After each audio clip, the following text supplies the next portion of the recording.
हरियाणा विधानसभा में गुरुवार को मॉनसून सत्र के पहले ही दिन काफी हंगामा रहा। सदन के बाहर कांग्रेस के विधायक काले कपड़े पहनकर पहुंचे और अपने हाथों में केंद्र सरकार और हरियाणा की बीजेपी सरकार के खिलाफ पोस्टर और बैनर लेकर एक प्रोटेस्ट मार्च निकाला। हरियाणा विधानसभा में कांग्रेस के नेता विपक्ष और पूर्व मुख्यमंत्री भूपेंद्र सिंह हुड्डा की अगुवाई में कांग्रेस विधायक काले रंग के कपड़े डालकर विरोध करते हुए विधानसभा के बाहर पहुंचे और इन कांग्रेस के कार्यकर्ताओं का विधानसभा की सिक्योरिटी में लगे पुलिस के जवानों के साथ टकराव भी हो गया।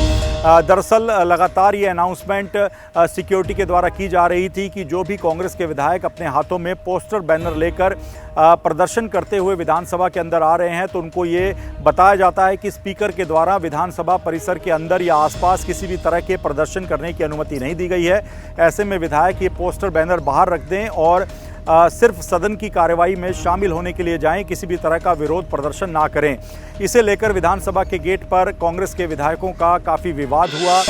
जो सिक्योरिटी विधानसभा के बाहर लगी थी, जिसमें चंडीगढ़ पुलिस के जवान भी थे, हरियाणा पुलिस के जवान भी थे और विधानसभा की सिक्योरिटी भी थी, उन सभी पुलिस जवानों के साथ कांग्रेस के विधायकों की धक्का मुक्की और बहसबाजी हुई। काफ़ी देर तक ये हंगामा चलता रहा।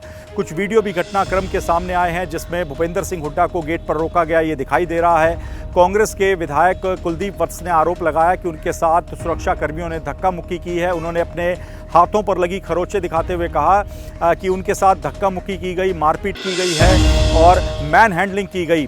कांग्रेस के कई विधायकों ने सिक्योरिटी पर यह आरोप लगाया कि उन्हें विधानसभा के अंदर जाने से रोकने का प्रयास किया गया।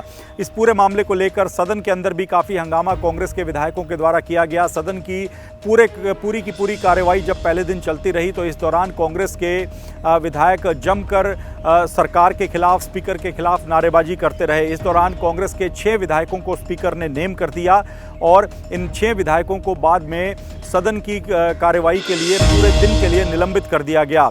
इस पूरे मामले को लेकर कांग्रेस का कहना है कि स्पीकर एक तरफा कार्रवाई कर रहे हैं और सदन में जब कांग्रेस के विधायक आ रहे थे तो सिक्योरिटी के द्वारा उनके साथ धक्का मुक्की की गई है। वो जनता के चुने हुए नुमाइंदे हैं, जीत कर आए विधायक हैं और उनके साथ इस तरह से सिक्योरिटी के द्वारा धक्का मुक्की या बहसबाजी नहीं की जा सकती है।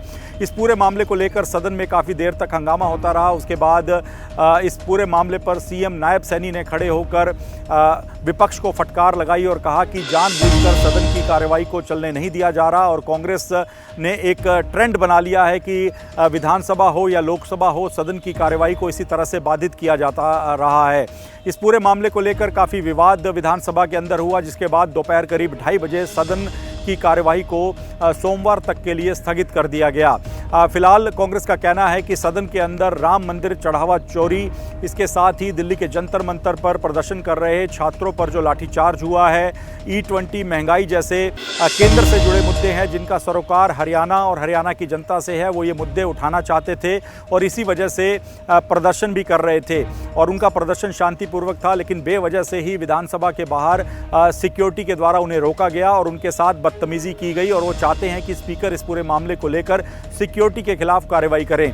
इसी मामले को लेकर सदन में काफ़ी हंगामा हुआ। सदन के अंदर कांग्रेस कई मुद्दे उठाना चाहती थी, जिसमें सफाई कर्मियों की हड़ताल, इसके साथ ही हरियाणा का कथित धान घोटाला और अन्य कई मुद्दे थे जिसको लेकर कांग्रेस का कहना था कि वो ये तमाम मुद्दे सदन में उठाना चाहते थे और इन्हीं मुद्दों को लेकर ही सदन के बाहर भी प्रदर्शन कर रहे थे। फिलहाल कांग्रेस के भारी हंगामे के कारण सदन की कार्यवाही ठीक से पूरा दिन नहीं चल सकी और उसके बाद गुरुवार की दोपहर 2:30 बजे सदन की कार्यवाही को स्थगित कर दिया गया है। इस पूरे मामले को लेकर सत्ता में बैठी बीजेपी का कहना है कि कांग्रेस के विधायक सदन में अराजकता का माहौल बना रहे हैं, सदन की कार्यवाही को चलने नहीं देना चाहते। इसी वजह से स्पीकर ने कांग्रेस के 6 विधायकों को नेम किया और उन्हें निलंबित कर दिया है। अब देखना ये होगा कि जो विधानसभा का मॉनसून सत्र है उसके अभी 2 दिन की कार्यवाही बची है। सोमवार और मंगलवार को 2 दिन सत्र की जो कार्यवाही है वो अभी बची हुई है। ऐसे में देखना होगा कि कांग्रेस का रुख क्या रहता है, क्या सदन में ऐसा ही हंगामा चलता रहता है या फिर सदन की कार्यवाही आगे बढ़ पाती है, ये तो सोमवार को ही पता लग पाएगा।